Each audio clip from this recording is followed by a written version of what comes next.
audience, dear members of the jury, good morning. I want to thank you for your presence and for giving us the opportunity to present our work entitled Socio-Economic Approach to the Relationship between Humans and Machines. Our work has been organized in the following way: an introduction, some specific question and context, human interaction, human-machine interaction, and the conclusion. To begin, we want to ask you some questions.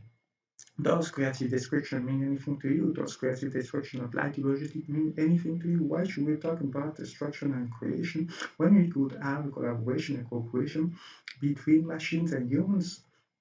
Like all the past year, all the more since the last of the one who created the first. In logistics, most of the factories of large companies are giving way to robotization. Jobs that used to be done by men, such as order picking, are not only being assisted by machines but are being done by them.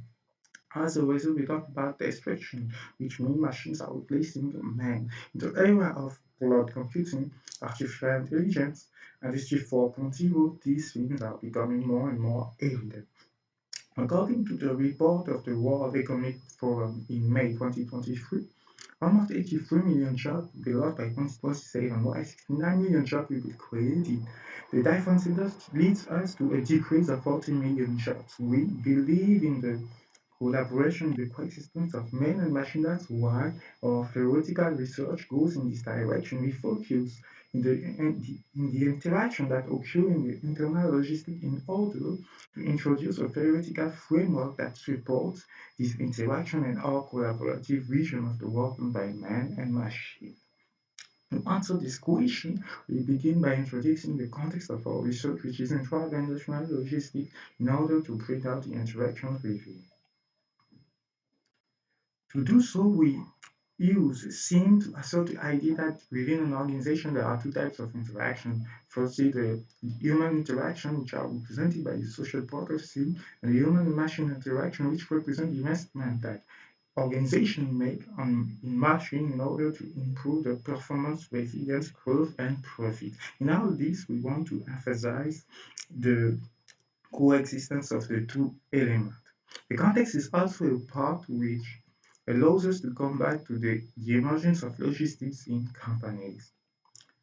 Logistics in its first meaning refers to the heart of reasoning. Reasoning is a set of arguments that are put forward in order to assert or to get rid of an idea.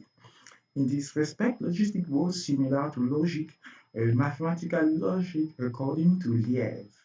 This is the logic that applied in the army allows the troops to move. Therefore, logistics can be related to first the mathematics and secondly the army. It should be noted that it's from logistics applied in the army that corporate logistics derive. Having presented the context of our research, now we move on the theoretical framework that underpin our analysis.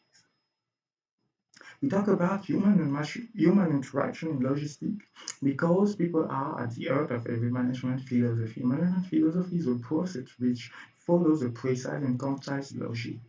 Supply chains coincides with this process which follows a precise and concise logics because it is a series of interdependent elements. Therefore, logistics is a management philosophy in which man is at the center.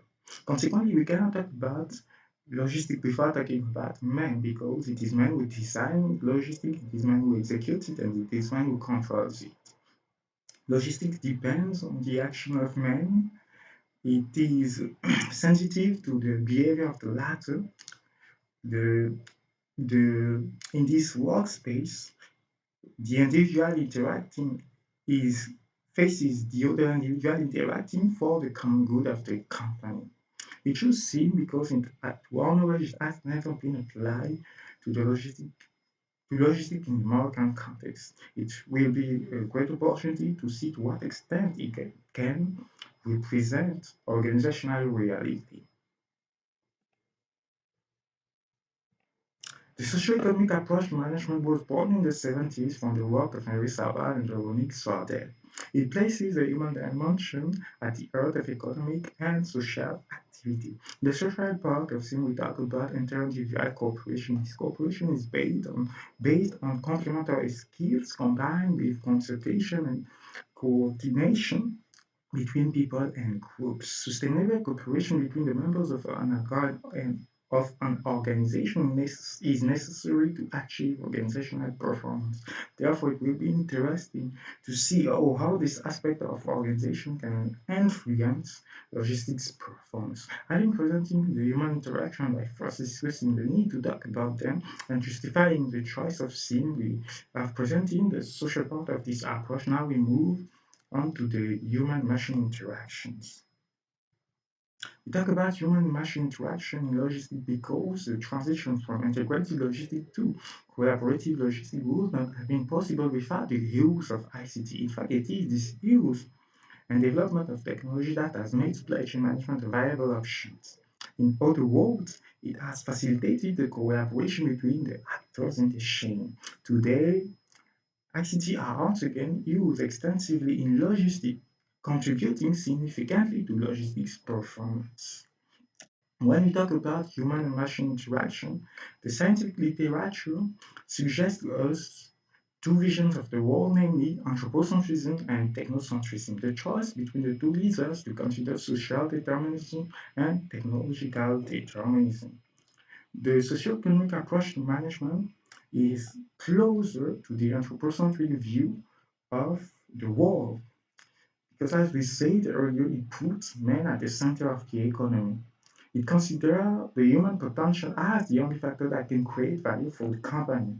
In fact, it is this investment which enhances the investment on tangible assets to improve organizational performance because it is human potential that can activate and direct the technology for performance improvement. Therefore, SIM does not advocate the substitution of factors, but the equal investment in both. Having presented the human and machine interaction by first discussing the need to talk about them and presenting the two visions of the world, namely anthropocentrism and technocentrism, and presenting the view of SIM about the human-machine interaction, we conclude. At the end of our presentation, we would like to remind you that our work is part of theoretical exploration, where the problem lies in the creative destruction of jobs. We first introduce the context of our research, which is intra-organizational logistics, and from the context we emerge with two interactions that are maintained by the socio-economic approach management. We sustain that man and machine can coexist, but man is more important than machine. And as an opponent, it will be interesting to see how this interaction can affect in internal logistics performance in the Moroccan context. Thank you for your attention.